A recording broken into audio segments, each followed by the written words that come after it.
Hello everyone, my name is Harry Leip and I am honored to serve as Archdeacon of our diocese. In my role, I have the privilege to share stories of the amazing work and ministry of our deacons. Now, as a bit of history, a little history lesson, just over 50 years ago, the Episcopal Church decided to renew the ancient order of deacons, and in 1970 began to ordain both women and men as vocational deacons. Now, when I say vocational deacons, these are those persons in the church like me who discern a call to the diaconate for their ordained life, versus persons we call transitional deacons, who are usually ordained for a very short amount of time as a deacon and then are later ordained a priest. The renewal of the diaconate was further assisted when the church published that 1979 Book of Common Prayer, because it helped the church and the community to see the diaconate as a full and equal order of the church, with deacons taking our place among laypersons and bishops and priests in both liturgical roles that you see on a Sunday, as well as assisting in the governance of the church. But for many people, the question remains, well, what is a deacon? What do they do? And it is those questions I would like to answer with the help of some of our deacons today. Many people may be surprised that deacons were not a new order of ministry, some 20th century invention that the church thought would be really cool. But in fact, deacons are part of the early church, as Deacon Betty Bowen shares. Did they realize that deacons have been around from Jesus' time?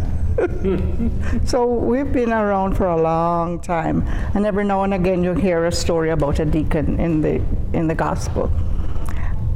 Today, I don't know if they realize what role we really play and how important it is in the life of a church. That it's not only the priest, but the deacon as an equal. The deacon is under the bishop. And the role that we play is different from a priest. We are to encourage people to do ministry. We send out people to do ministry, whereas a priest gathers people together. The deacon sends them out. Because priests and deacons work closely together, especially in our parishes where you see that partnership, there continues to be a bit of confusion about the priestly role and the diaconal role, as Deacon Paula Kendrick Hartsfield explains. Well, I think the misconception is that deacons are assistant priests, and they are not assistant priests. They are clergy that have their own ministry. Deacons are charged in our vows to do servant ministry to those that are alone, for those that are marginalized, and that's what we're all about. Part of a deacon's ministry, especially in the care of those who are marginalized, is to listen, to hear their precious stories, and to bring those concerns and their hopes and fears back to the church. If we're truly listening to the needs of those that are underprivileged, then we're hearing and we can think about, use their direction of what they need. And listening is so important. So I really think that we serve by listening. I would say we serve by doing. And our parts in the liturgy show doing parts. My ministry is with those that are experiencing poverty. And so when they come to us with emergency needs, figuring out the resources, connections that can help those people. As a leader, deacons are charged to be leaders, as you said, and I think that you lead by example. And so I think it's very important for deacons to be in there and be a part of what needs to be done for those that are disadvantaged, for those that are marginalized, for those that are lonely. Now, while the deacons listen to the needs of others, we are also active participants in the church's liturgy, where quite often we bring the gospel to the community and model how to serve others. I have enjoyed being part of the Eucharist service. I love reading the gospel. To be able to read the words of Jesus to the people in the congregation, to set the table, to help to administer the bread, and then the dismissal at the end, to send people out to do ministry. That has really been very exciting and very special for me. You know, joy is a big universal joy, but then there's joy that goes with individual relationships. And one of the things I do is follow up with people that I've been able to provide assistance for them. And when in that follow-up, the young single mother says, you know, your call just pushes me to do what I need to do, and I so appreciate you calling. Please keep calling. Because of COVID, we're not meeting in person with people. And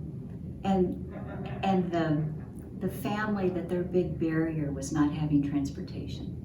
And having parishioners contribute money and then making connections to get that family a reliable, affordable vehicle that will serve them well, and now they already have better jobs because now they don't have to walk an hour and a half to get to work.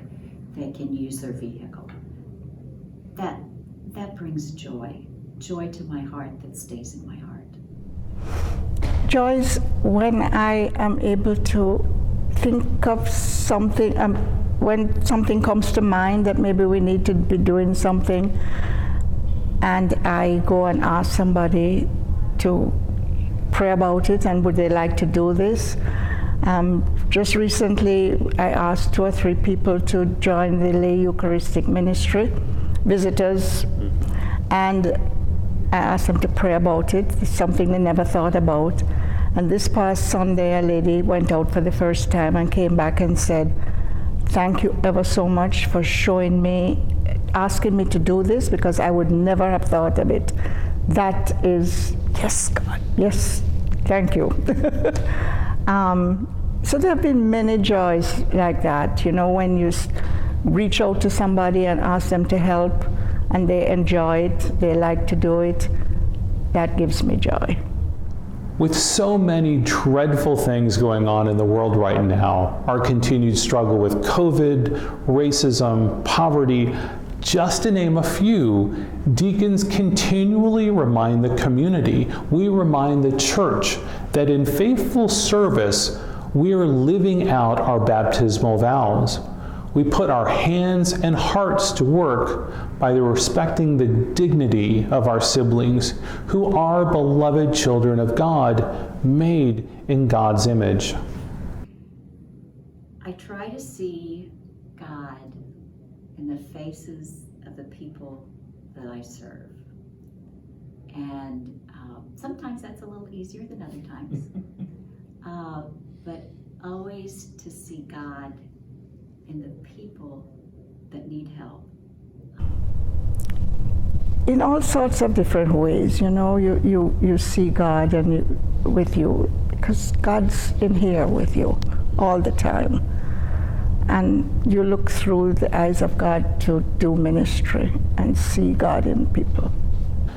Our diocese is working to recognize and to grow the ministry of deacons, to continue to identify and raise up those persons from each of our churches and faith communities who hear that call, who have a fiercely compassionate heart, who are willing to remind the church that in serving others, we are loving our neighbor and loving God. So I ask you, might you be interested in discerning a call to the diaconate? Might you be ready to listen to God's call and join our community of deacons?